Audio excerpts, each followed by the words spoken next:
नहीं और सीधा वर्ल्ड कप में रवाना कर दिया। यानी कि इसमें कौन सी क्रिकेट सेंस थी, ये कौन इसका जिम्मेदार है? अच्छा, एक ये था, और दूसरी चीज जब आप फिर आपको अब आपने ओपनर सेटल नहीं होने दिए, आपको पता है कि ओपनिंग विकेट जल्दी से विकेट गिर जानी है, आप ऊपर लेके जाएं, यूनुस खान को ओपन करवाएं, खुद 3 पे जाए, उसको 4 पे लाए यूसुफ को। आपको पता है कि ओपनर आपने सेटल होने नहीं दिए, ओपनिंग अनसर्टन है, और इनको पता है कि आप कई रिकॉर्ड उठा के देखें पाकिस्तान का, जब ये मार खाते हैं, जब इनकी ओपनिंग कोलैप्स होती है, कई दफा नीचे से यूनुस संभाल लेता है, यूसुफ संभाल लेता है, इंतजाम तो चल जाती है, लेकिन उमूमन जब ये हारते हैं ओपनिंग कोलैप्स कर जाती है। अब आपको पता है कि अगर ओपनिंग पे कमजोरी है, आप खुद ऊपर जाएं, बजाय खुद ऊपर जाने के खुद 5 साउथ अफ्रीका में 6 पे चले गए वहां पर। तो इमरान भाई एक क्विकली एक बात का खुलासा निकालते हैं। ओपनर घुमाते रहे जियो सुपर पे, मुख्तलिफ प्लेटफॉर्म्स पे, यहां पर बोलें क्या बात है पे, अवाम लोग जो क्रिकेट देखते हैं, जिनके बारे में पाकिस्तान क्रिकेट बोर्ड के एक नुमाइंदे ने यह बोला कि यहां पे नॉलेजेबल फैन बेस नहीं है, वो फैंस बार बार बोलते रहे कि खुदा का वास्ता है कि ये ओपनर्स को रोटेट करना बंद करें, किसी एक को अब फिट करके गुजारें, वर्ल्ड कप तक लेकर जाएं। इमरान नजीर को अचानक आउट ऑफ द ब्लू वापस टीम में ले आ जाते हैं। Who do we fix this responsibility on? ये क्या इंतजाम ने उनको टीम में बुलाया था, या ये जो है सिलेक्शन कमेटी के ऊपर जाती है बात? असल में जिम्मेदार तो सब भी हैं, सिलेक्शन कमेटी भी है, कोच भी है, कैप्टन भी है, ये तीनों जिम्मेदार। इस बात पर will just hold up, selection committee, coach, कप्तान, तीनों जिम्मेदार हैं इस बात के, और बाकी बातों के बारे में भी अभी हम इमरान खान साहब से मजीद गुफ्तगू करेंगे, मगर इस वक्त लेते हैं सुपर आई के ऊपर एक वक्फे के बाद पाकिस्तान की क्रिकेट की तारीख का सबसे बुरा दिन, इसका मजीद जायजा।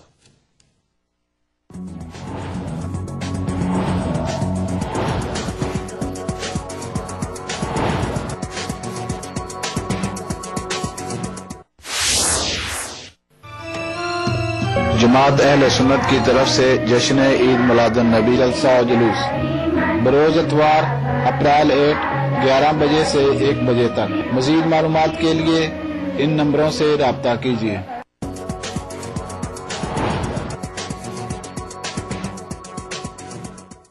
Welcome back from the break. दोस्तों, आप देख रहे हैं super eye on Geo super. मैं हूं आप लोगों का मेजबान फखर आलम। स्टूडियो में मौजूद मेरे साथ इमरान खान, जिन्होंने जाने से पहले कहा कि जिम्मेदारी ओपनर्स की बार बार तब्दीली, बैटिंग ऑर्डर सही ना बनने की, ये मुकम्मल जिम्मेदारी कप्तान, कोच और सिलेक्टर्स पे, बल्कि सभी पे जो है वो आती है। इमरान भाई, इससे पहले कि हम गुफ्तगू आगे बढ़ाएं, दोस्तों मैं चाहता हूं कि आप लोग भी इस वक्त अपने जज्बात का इजहार कर सके हमारे साथ ऑन जियो सुपर। फोन उठाइए, डायल कीजिए। इस्लामाबाद के स्टूडियो में इस वक्त मैं मौजूद हूं इमरान भाई के साथ। नंबर है 051-287-8001। एक बार फिर हमारा टेलीफोन नंबर है 051-287-8001। अगर आप पाकिस्तान से बाहर से फोन कर रहे हैं तो आप पाकिस्तान का कोड डायल करेंगे +9251-287-8001। फोन उठाइए, डायल कीजिए, और इस वक्त बराह रास्त स्टूडियो में हमारे साथ इस गुफ्तगू में शामिल हो जाइए। स्टूडियो में मौजूद मेरे साथ Imran Khan.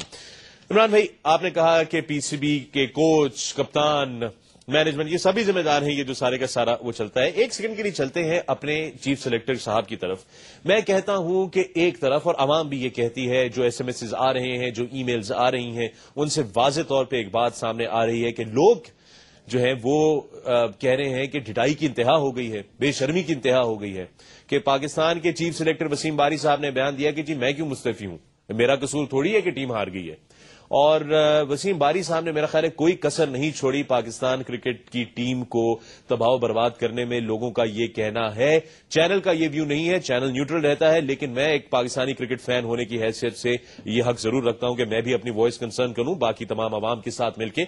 And I think personally that Wasim Bari साहब, his selection is extremely questionable as a selector, as a chief selector. Part time selector हैं वो, मैचेस जाके वो ग्राउंड में नहीं देखते। बहुत सारे टेस्ट क्रिकेटर्स जो हमारे साथ दूसरे प्रोग्राम्स में लाइव आते रहे हैं, वो कहते रहे हैं कि उनके पास तो टाइम ही नहीं होता, तो पेपर के ऊपर कमरे में टीम बनाते हैं, उन्होंने जाके देखा ही नहीं कि क्वालिटी ऑफ क्रिकेट क्या है जो खेली जा रही है, जो लड़के वो सिलेक्ट कर रहे हैं।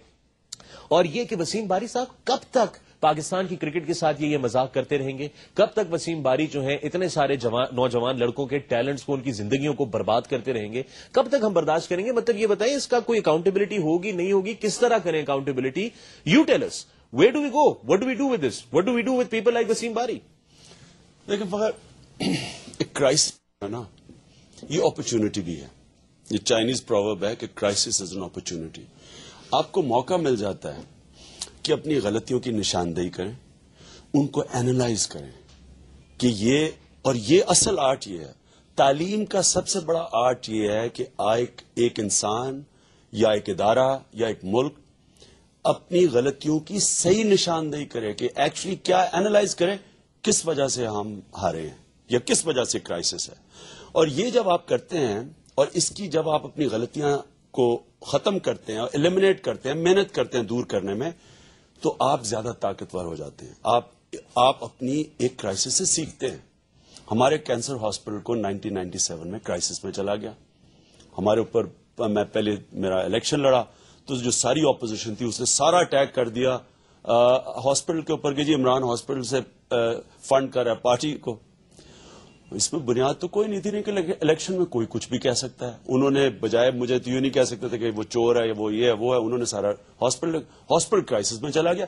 ہم تو ہاسپٹل 70-80% جب آپ مفت علاج کرتے ہیں تو آپ اگر ڈونیشنز نہ آئے تو ہاسپٹل بند ہو جائے گا. تو جب آپ نے لوگوں کو یہ کہہ دیا کہ جی ہاسپٹل میں پیسہ صحیح نہیں خرچ ہو رہا, تو لوگوں نے پیسے دینے ختم کر دیے, ہاسپٹل کرائسس میں چلا گیا.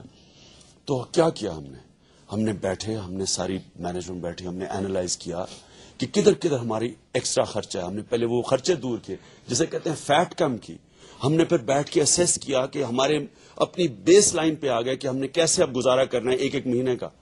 ہمیں جو وہ 6 مہینے مشکل گزارے ہیں اس سے ہمیں اتنا فائدہ ہوا ہاسپٹل کو کہ ہمارا اس کے بعد آج اللہ کا شکر ہے کبھی کرائسس آیا ہی نہیں. ہم نے جو وہ 6 مہینے کا مشکل وقت گزارا اور جس کے اندر ہم نے اپنی انالیسس کی اور ہم نے اپنی جو بھی ہماری چھوٹی چھوٹی ہاسپٹل میں غلطیاں اور اپنی مشینری کو ہم نے جو ٹھیک کیا, ہمیں کبھی آج تک اللہ کا شکر ہے اس ہاسپٹل میں کرائسس نہیں آیا. پاکستان کرکٹ کو یہ اب میں سمجھتا ہوں کہ اس تاریخ میں سب سے بڑا کرائسس آیا. کیوں آیا ہے؟ کہ پاکستان ٹاپ 8 میں بھی کوالیفائی نہیں کی دوسری دفعہ. اب پہلے 6 میں نہیں کی, پہلے 6 میں نہیں کی تھی اور اب ٹاپ 8 میں نہیں کی. ابھی اگلی دفعہ اور 99 میں پاکستان فائنل میں تھی ورلڈ کپ کے. جی ہاں. تو 99 میں اور یہ اس دور کے اندر ہی جنرل صاحب کے دور میں کیا ہوا ہے کہ پاکستان پہلے 6 میں نہیں آئی, اب 8 میں بھی نہیں آئی, اور ہاری کس سے؟ آئرلینڈ سے ہار گئی. تو یہ کرائسس ہے. اب ہمیں چاہیے کہ اس کی صحیح نشاندہی کریں. اب اس میں گمکس میں نہ پڑیں. یہ جو ہوتے ہیں نا پبلک ریلیشن PR لوگ بٹھا کے تو پروپیگنڈا شروع کر دیا, کسی کے اوپر اسکیپ گوٹ بنا دی. اس کی اگر ہم نے صحیح نشاندہی کر لی تو اس کا میں آپ کو یقین دلاتا ہوں کہ پاکستان کرکٹ کا یہ ٹرننگ پوائنٹ ہو سکتا ہے. کیونکہ میں آپ سب کے سامنے یہ آپ کو کہنا چاہتا ہوں کہ جتنا ٹیلنٹ پاکستان میں ہے دنیا میں کسی ملک میں نہیں ہے. یہ میں وہ کہہ رہا ہے جس نے دنیا میں ساری جگہ کرکٹ دیکھی ہے, کہیں اتنا ٹیلنٹ نہیں جتنا پاکستان میں. اب یہ جو ٹیلنٹ پاکستان کرکٹ جب اچھا کرتی ہے یہ سسٹم کے باوجود اچھا کرتی ہے, سسٹم کی وجہ سے نہیں کرتی. آج ہمیں چاہیے یہ کہ اس سسٹم کو پہلے اوور آل دیکھیں. اس کا حصہ ہے وسیم باری. اوور آل سسٹم کے دیکھیں. سسٹم یہ ہے کہ پاکستان کی فرسٹ کلاس کرکٹ بالکل ردی ہے.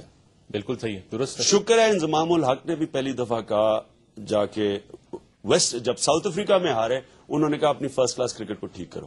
میں 25 سال سے شور مچا رہا ہوں کہ فرسٹ کلاس کرکٹ اتنی ردی ہے پاکستان کی کہ جو اتنا ٹیلنٹ ہے اس ملک میں اس کو پالش ہی نہیں کر رہی. نہ ٹیلنٹ ڈھونڈتی ہے نہ اسے پالش کرتی ہے.